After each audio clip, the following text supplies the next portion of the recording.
morning, garden friends. It's bright and early here on the farm. It's been hot lately, so I thought I'd get up early and try to get some stuff done before the heat of the day and the potential thunderstorms that we're going to have today drive me indoors. Got my cup of tea. Haven't even had breakfast yet. Just grabbed tea and came out the door. I thought today I would show you the pond garden, give you an update on that.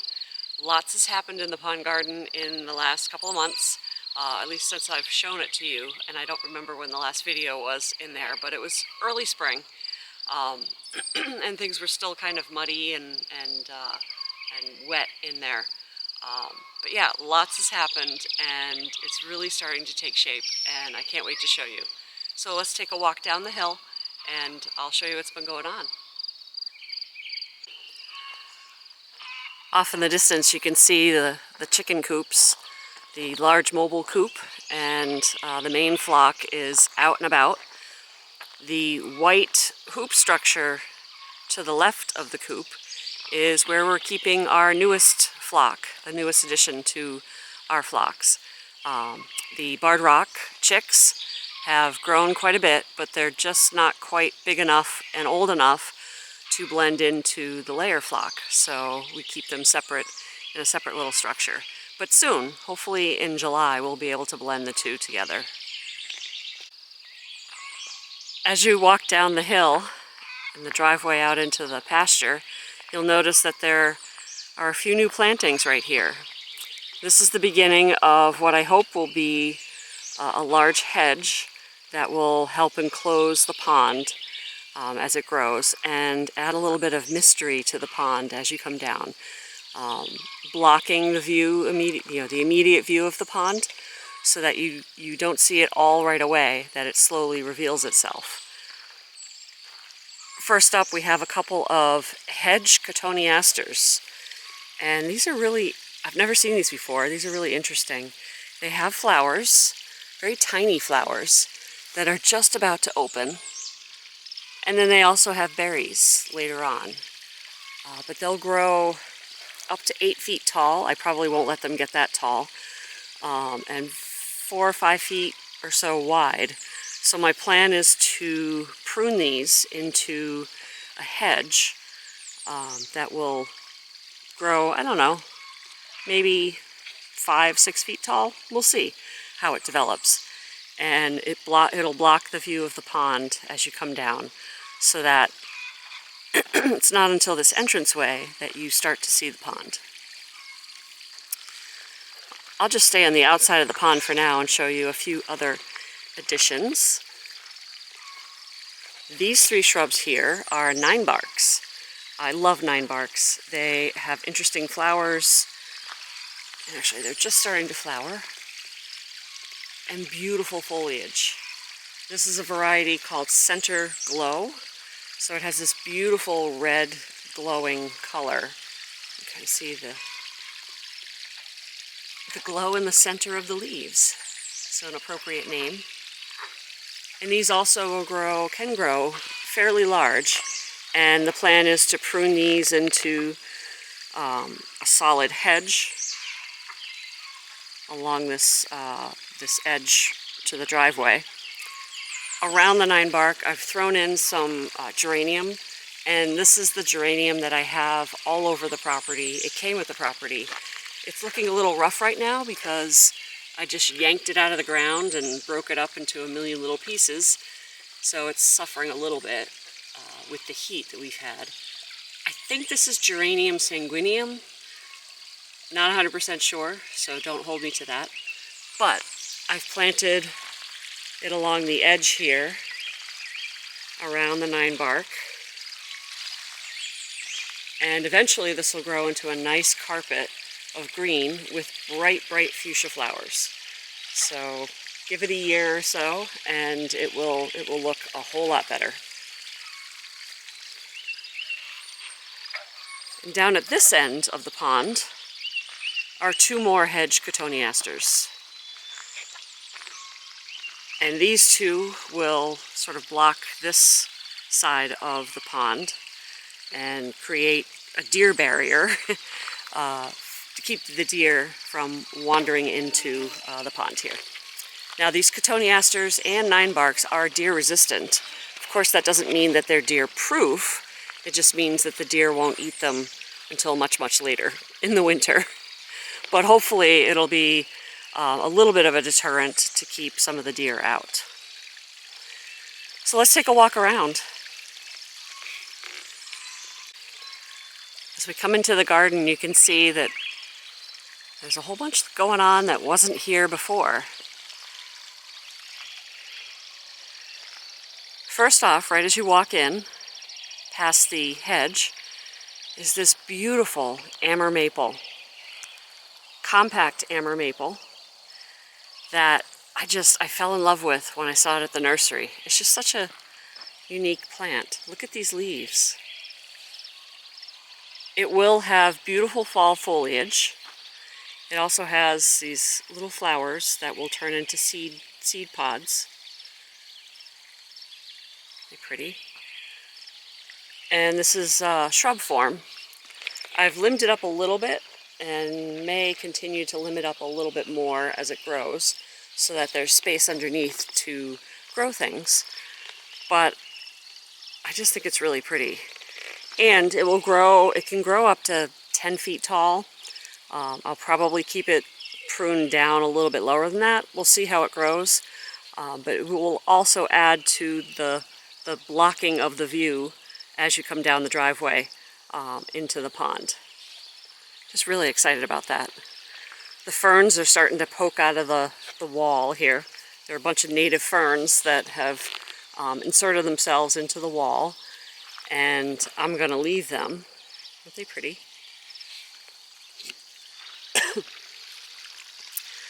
Pollen season is in full swing, so I'm hacking a little bit this morning.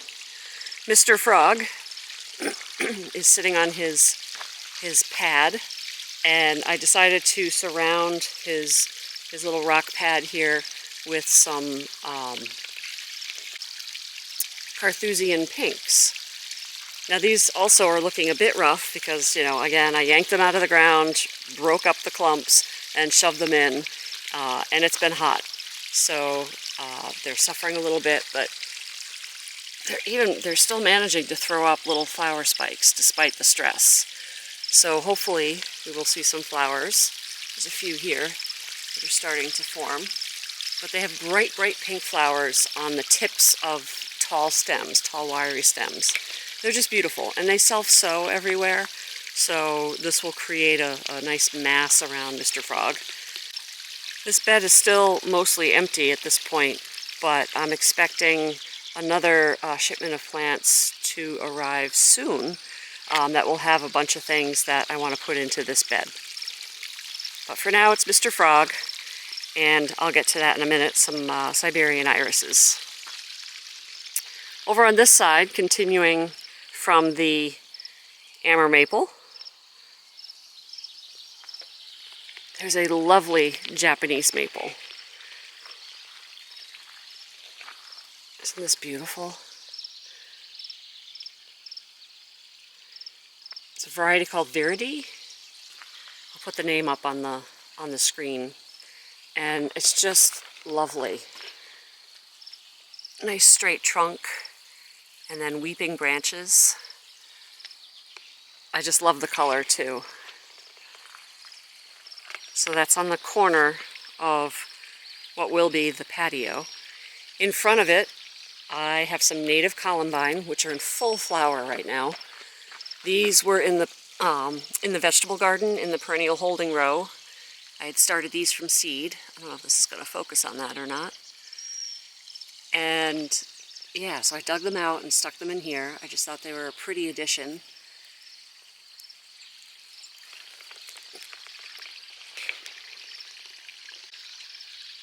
These will also self-sow around, and I'll make sure to collect seed and toss them around too, so that these pop up in different areas of the garden. There's the patio. We haven't purchased furniture yet for that, but soon. Swing around here. This rock will become a feature in this bed. It's actually, if you flip it over, it's backwards, but it's kind of in the shape of the state of New Hampshire. So, and it has this beautiful quartz base to it, which is probably hard to see without sun shining on it, but it's sparkly. It's just a lovely rock. And being a rock nerd, I decided to save it, and we'll stand it up in the garden as a little feature as you walk in. This is where the entrance to the patio is going to be, roughly. Just trying to suss things out here. So this is currently where the path to the patio is going to be. So we'll walk over to the edge of the patio. Still haven't figured out what I'm going to do for edging on this patio, but we'll get there. So in this corner we have one big new addition. This summer sweet, Sugartina crystallina, I believe it is, took its sweet time coming into leaf. Actually, all of the summer sweets did that I have in this garden. I thought it was dead, honestly, but clearly it is not. So I'm happy about that. It came through the winter, and actually this is where we dumped all the snow from our driveway when we were shoveling the entrance to our carport here. All the snow just came over this cliff, and I was a little worried that it was going to be damaged, but it wasn't. It was fine. Here's the mountain mint growing beautifully, and a button bush that I put in last year. This may move. I haven't decided 100% yet, but I might want something else here. We'll see. The main addition here is this beautiful climbing hydrangea. Now, my plan for this is that this will attach itself to the wall and grow in either direction eventually, and cover these walls with beautiful blooms and leaves and vines. I love climbing hydrangea. The only downfall that I find is they just take a really long time to get going. But already this is sending out side branches here that hopefully will attach themselves to the wall and start working their way along the wall. I'm just imagining that covering this wall. I just think it'll be so pretty.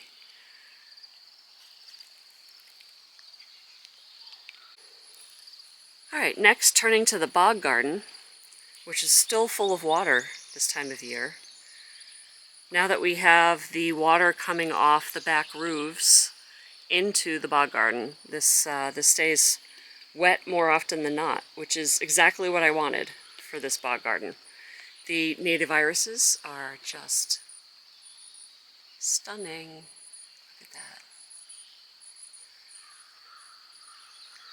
And the cattails are growing pretty tall already. That's probably 3-4 feet tall. And then the equisetum looking pretty good so far. Yeah.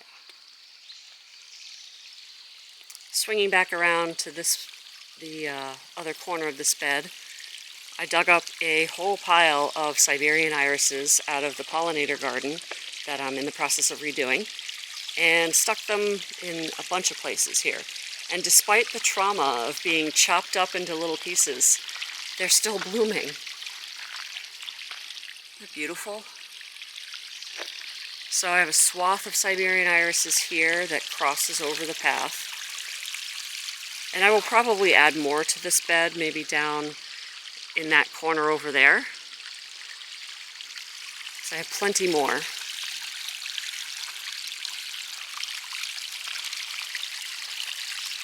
Oh, love the sound of this waterfall.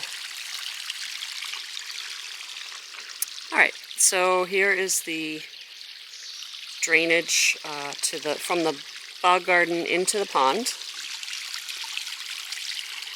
The lovely weeping river birch is looking so good. I'm so happy about this. On the corner here, as we continue around the pond, I put in some sweet flag,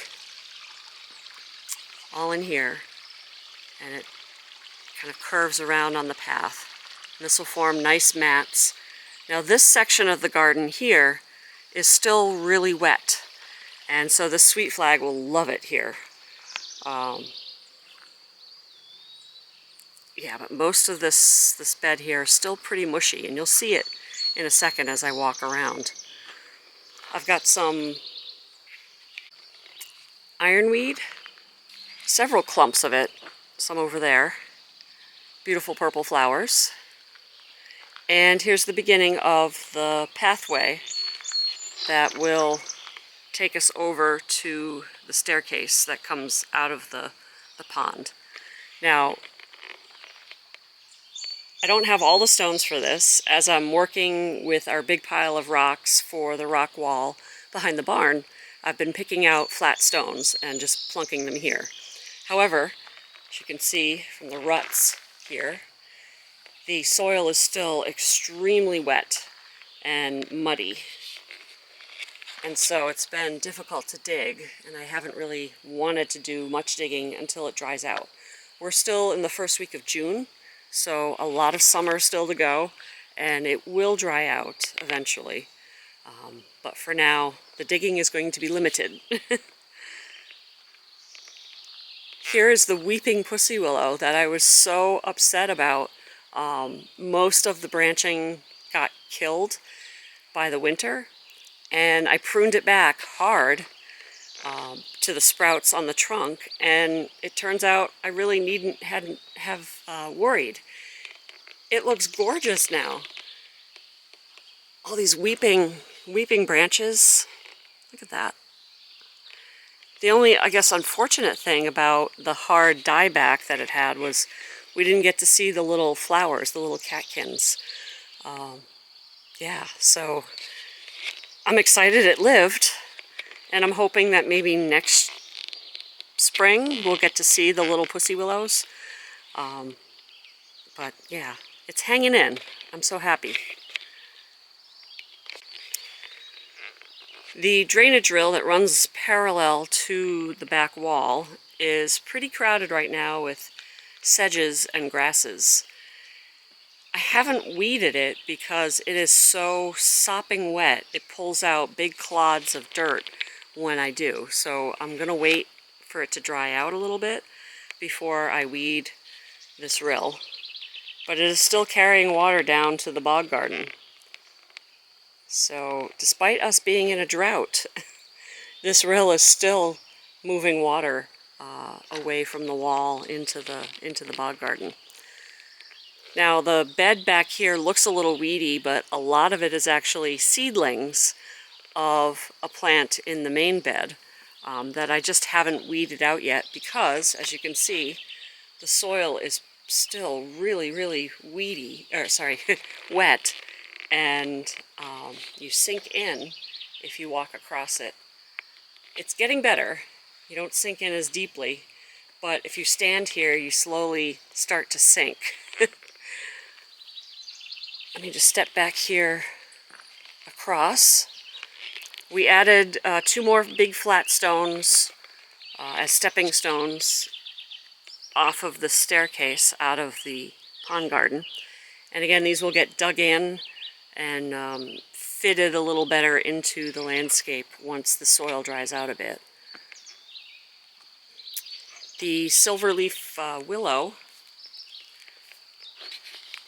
actually blue leaf willow, I don't know why I call it silver, the dwarf blue leaf willow, Arctic willow, is still living.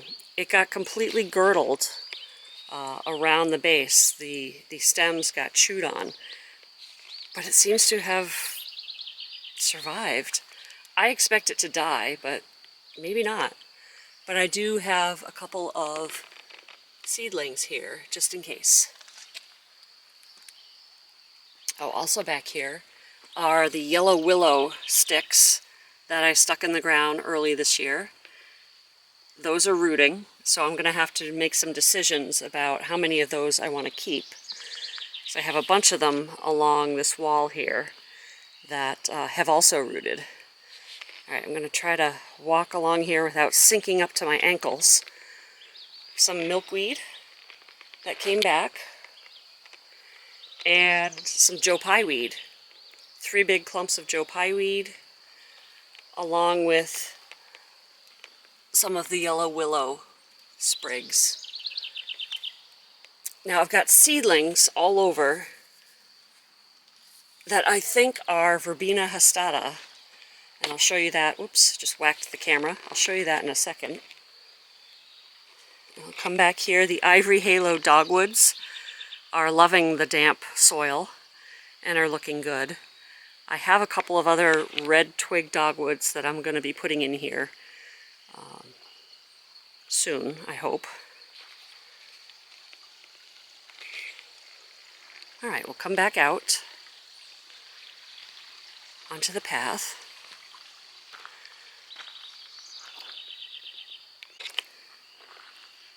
Okay, so this clump here is the swamp verbena, Verbena hastata. And last fall I took the big clump of flowers that was on the top of the clump of verbena and shook them after they had gone to seed. And I got this great swath of what I believe are little baby verbenas. I've been weeding them out into little clumps of the verbena. Like this will stay. A good chunk of this will go soon, but I want various clumps of verbena to grow here. Like these right here will be allowed to stay, and will just grow up into a beautiful clump of big purple flowers, tall purple flowers. So I'm really excited about that. As you can see, this is already, I want to say, 2 feet tall. It will probably grow a bit more before it flowers, probably 3 feet tall or so, and have lovely purple flowers on the top of it, which attract all sorts of pollinators. Very excited about that. I'm debating at this point whether or not to put another little trail here that will wander toward the back here, so you kind of have access to the back and be able to look at all these shrubs here. Still working on that. We'll see how that shapes up. Here's the little Henry sweetspire, or little Henry, yes, sweetspire? Oh, look, I just noticed. It's got flowers. Yay! Huh.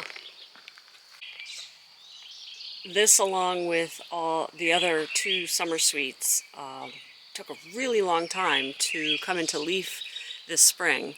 I thought it was dead, but it looks like it has bounced back with quite a lot of vigor. Look at these flowers. I'm very excited about that.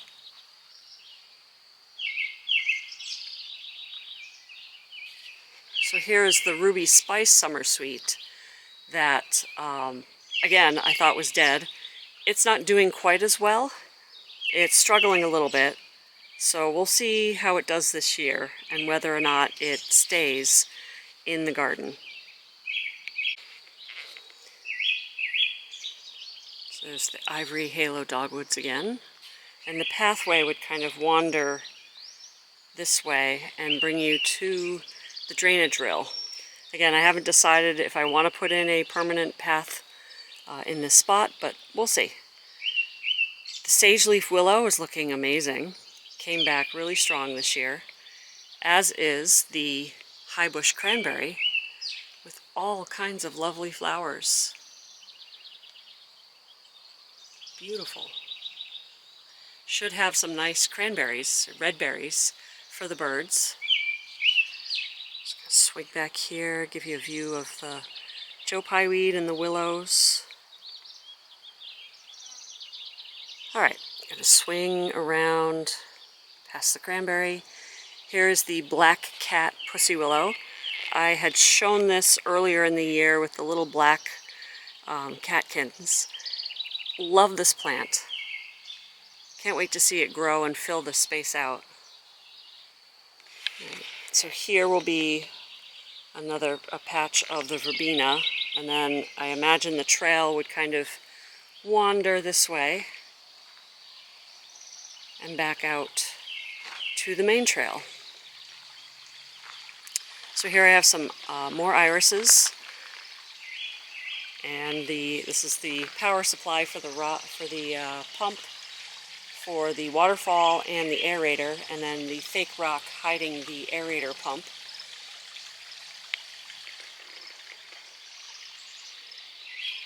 Swing back around, and the big addition to the pond is this beautiful multi-stemmed river birch. River birches are native to this area of the country, and they love damp soil along the edges of rivers. So this is a perfect spot for it. Very excited to see this grow and fill in the space and add just a beautiful vertical accent to the pond garden. Underneath it, I got a cutting of Ligularia from somebody in town. Probably not the best spot, but eventually this will be in shade. Right now it's got quite a bit of sun on it, but it's damp enough that it seems to be doing okay. So we'll see how that grows over the years, and whether this birch will give it enough shade to keep it happy. Swing back around. So let's come back out to the main trail, pick up my notes here. So some more sweet flag and some more irises. Lots of Siberian irises. And I'm just amazed that these irises are flowering after the trauma they had coming out of the garden in back. I mean, I was brutal with these. I was chopping them into pieces. Yeah, and they didn't get planted right away. They sat outside for a day, and yet here they are. In the middle of this ring of Siberian irises, which I'm so excited for when they fill in and create this beautiful wave of purple on the other side of the pond. Here I've got 3 grasses. This is a switchgrass. This is actually a chopped up big clump of the switchgrass that I planted last fall. It's panicum called Ruby Ribbons, and you can see the tips are already red. Beautiful. And as the fall approaches, they color up more. The flowers that come up out of this also have a beautiful purple, reddish purple tinge to it. So I divided that clump up into 3, and so those will help fill in this space here. Very excited to see these grow up this year.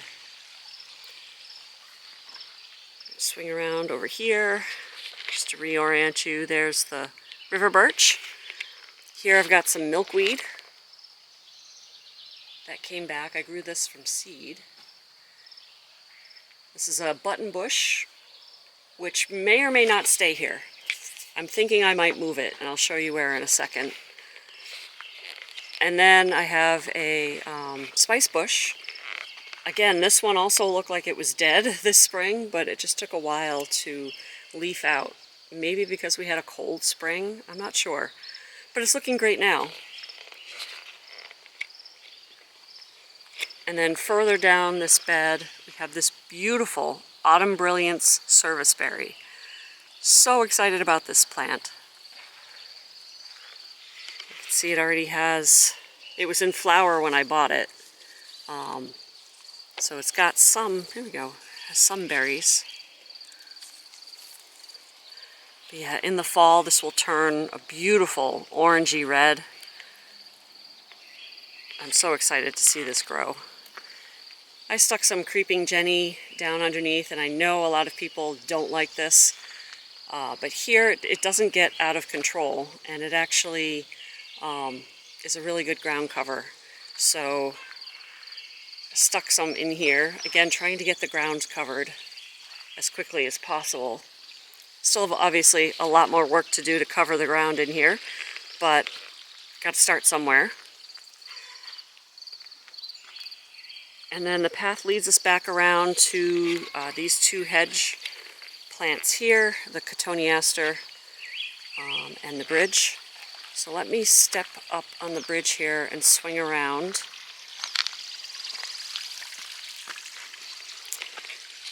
So the button bush that's over here, I had thought about moving it, and I've got others in the perennial holding row in the vegetable garden.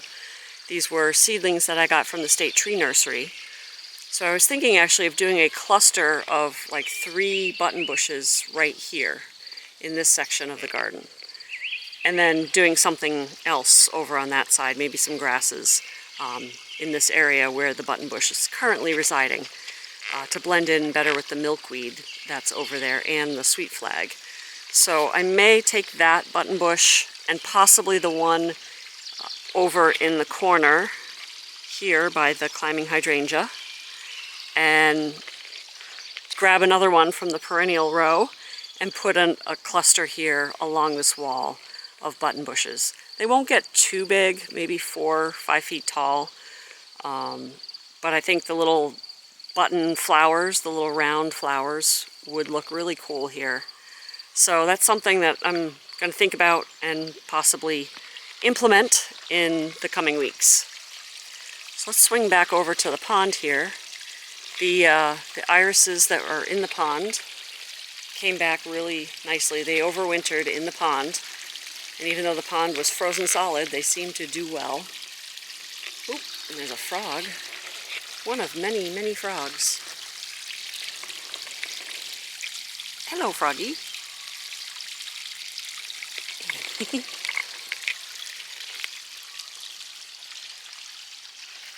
The water lily came back as well. Very excited about that. And I did buy some floating pond plants. There's the frog bit, so I've got a bunch of this. It's floating around. There's some over by the waterfall. But hopefully this will spread and start to cover the pond. As you can see, there's not a lot of vegetation covering it. All of the floating vegetation was killed by our very cold winter. So, starting from scratch here. I've also got some water hyacinth. This one is like tangled up in the frog bit. Some water hyacinth. And over here, a few water lettuces. So we'll see how those do. I'm hoping the frog bit, that seems to be a bit more aggressive, will really start spreading once the pond warms up here. And so this stuff here hopefully will form a nice mat. This little stuff. Hopefully will form a nice green mat. Last year it did. It covered probably half the pond, which was great. You want your pond shaded. In the meantime, I have added a bit of pond dye. You can see it's looking pretty dark. That helps keep the algae down, and does pretty well actually. But once the frog bit and the water lily and the other plants start to cover the pond more, I won't add any more pond dye.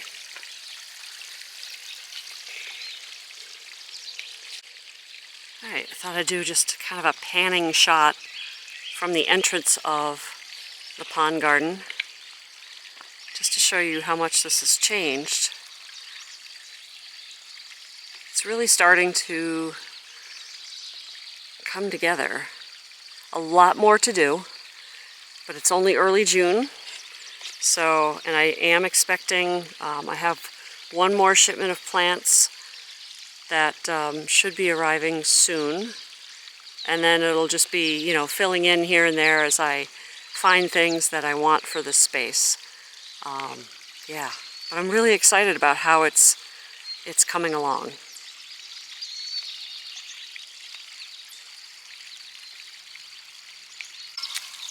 Well, that's it. That's the update from the pond garden. It's been a lot of work so far, but still a lot more to do. Very excited though to see this garden take shape. This is something that I've been thinking about for years, and to see it slowly start to take shape is really, really exciting. I can't wait to continue to add more material to this pond and see it develop. So thank you for joining me. I do appreciate that you're here, and I'll see you in the next video. Take care. Bye.